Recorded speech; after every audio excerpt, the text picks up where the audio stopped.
everybody. We are going to talk this night, right now, with Craig Webstar. Let's see if we can make the right connection and present him for you. One moment, please. Let's see if we can find him.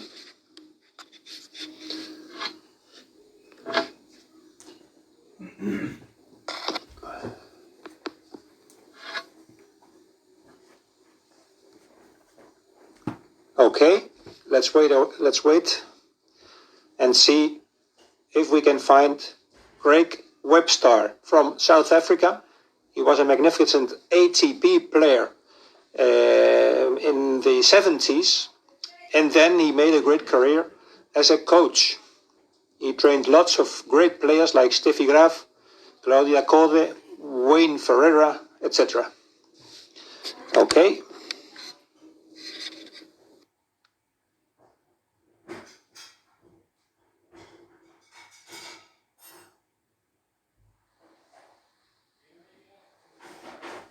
Hi, Craig. Hi, Bart. How are you? How is going? Everything good? Very good. A little bit cold. It's starting winter here. How is? Ah, right. Of course, you are in South Africa. Yeah. And how is your day today? Here is the things. Here the weather is good, but we are at home. Yeah. We are at home because of the coronavirus. Sure. In your city, it's the same thing. Same thing here. We still locked down. At home. At home. I don't mind. I don't mind if it's raining. I don't mind if it's sunny. But I'm at home. We're at home. Yeah. And Bart, how's your family? Let me please, Craig. Let me please introduce you to the people, because there are young people here as well. Maybe they don't know. Maybe they don't know who you are. Okay.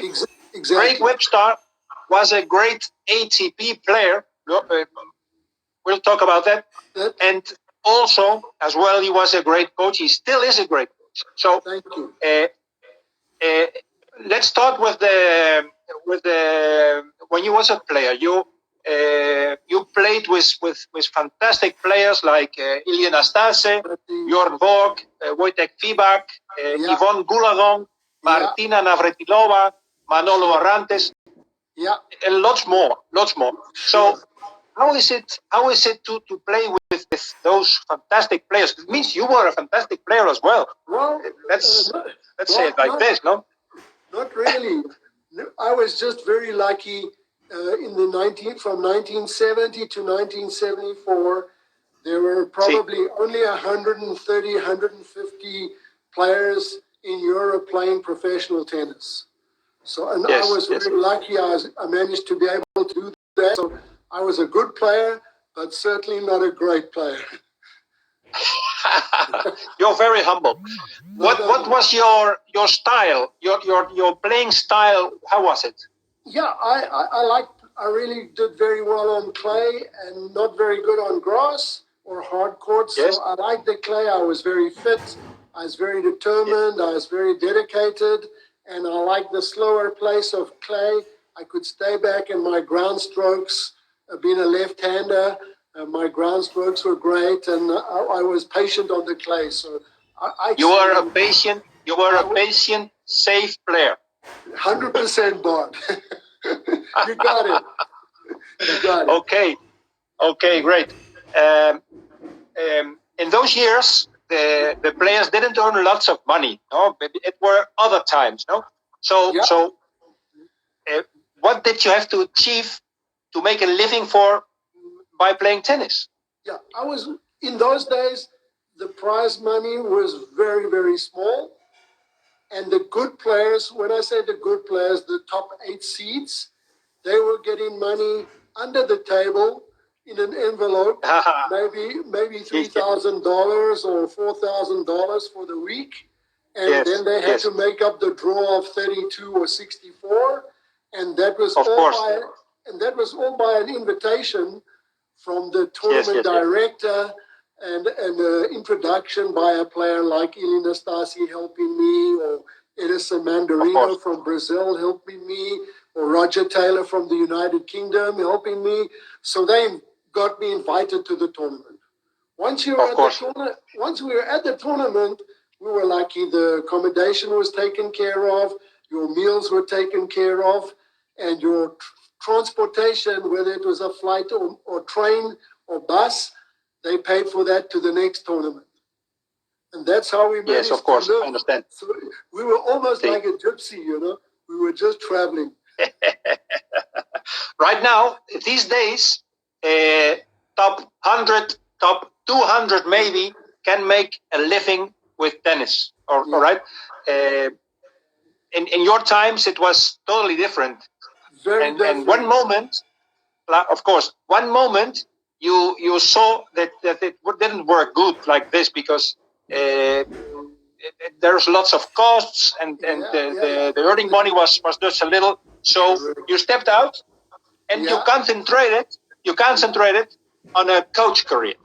100%. So at this moment, you made a deal. You worked a while for Dennis van der Meer. Is a legend of South African tennis.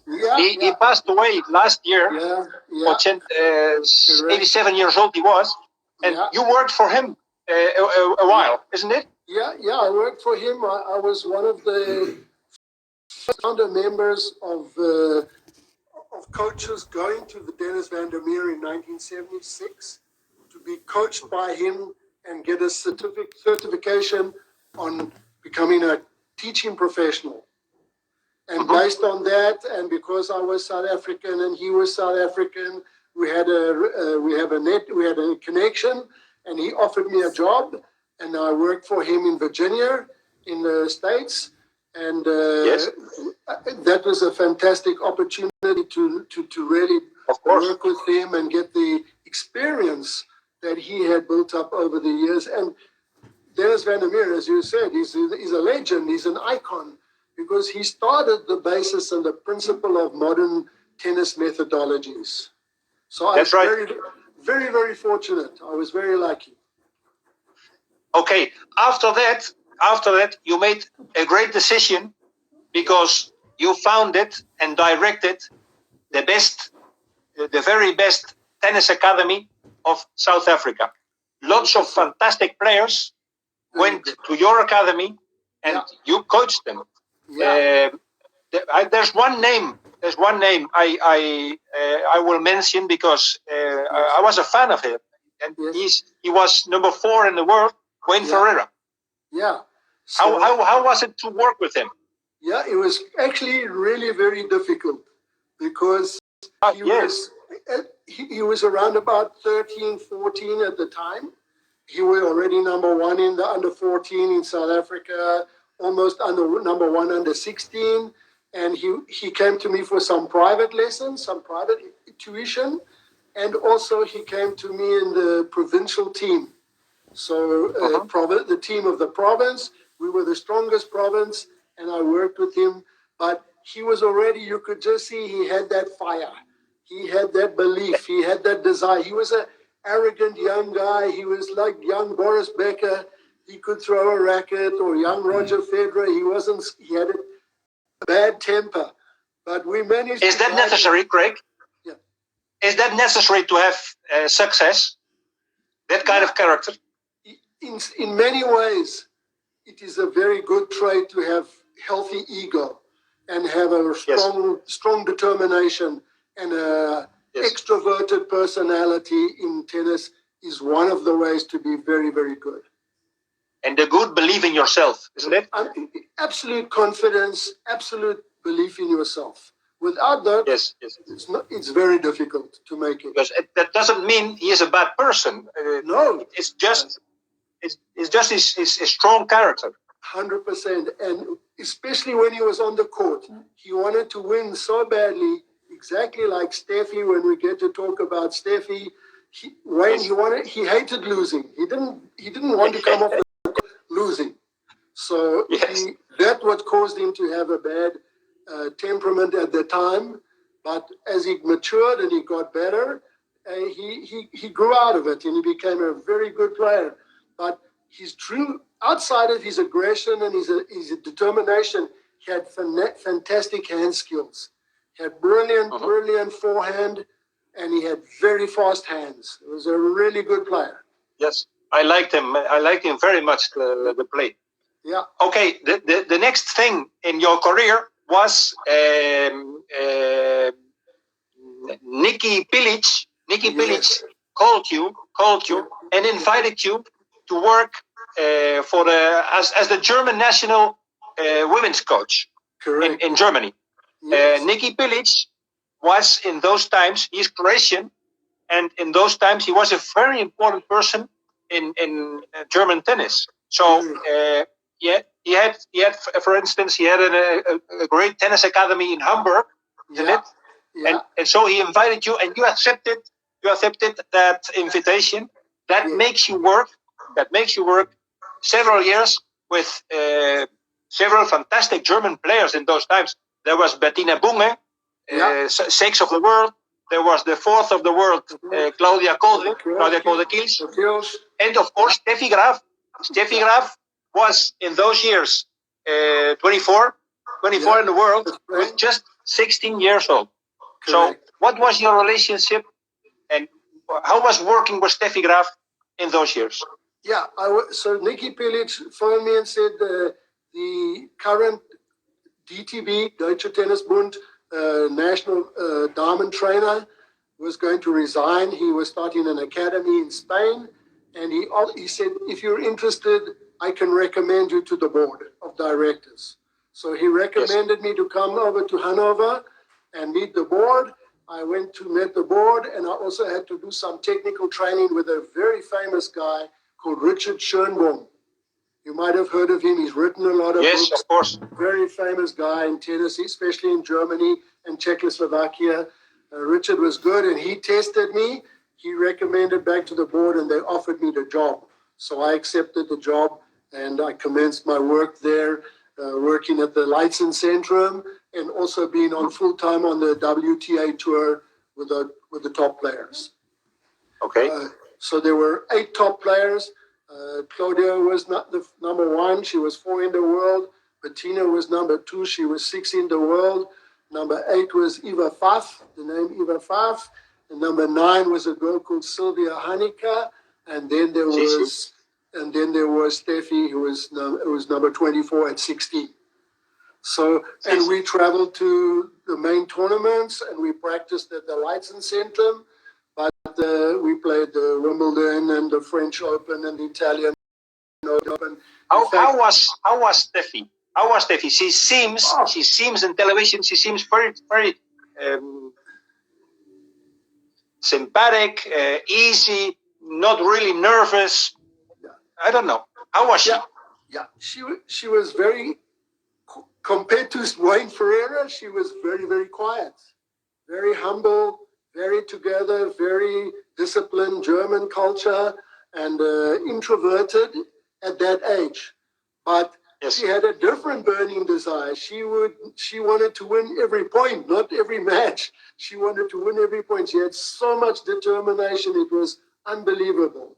And on top of it, she was blessed with fantastic athletic ability, brilliant athletic ability. Yes, of course. I have 2 things. I want to ask you about Steffi Graf. Yeah. First one, why Steffi almost didn't play her backhand with topspin? Yeah.